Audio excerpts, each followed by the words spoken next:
how to transfer a TikTok account to another phone. In this video, I'm going to show you how to transfer your TikTok account from one phone to a new phone. So if you got a new phone and you want to set up your TikTok account on that phone, I'll show you how to do that. And if this video helps you, please consider giving it a like and also subscribe to my channel because that really helps me out. So the first thing we need to do is open up the TikTok app on our old phone and navigate to your profile.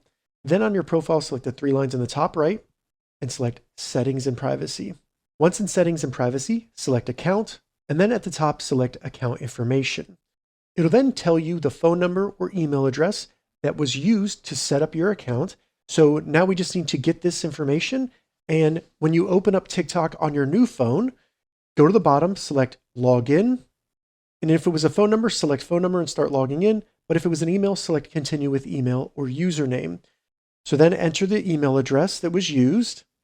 Then you just need to enter the password for your account. If you don't know your password, select Forgot Password, and it'll walk you through some steps, such as sending an email or a text to the phone number or email that you used on your TikTok account. Your TikTok account will then be logged in on your new phone, and you can log out on your old phone by going to your profile, selecting the three lines, and then going to Settings and Privacy, scrolling down all the way to the bottom and selecting Log Out. If this video helped you, give it a thumbs up, and please consider subscribing to my channel.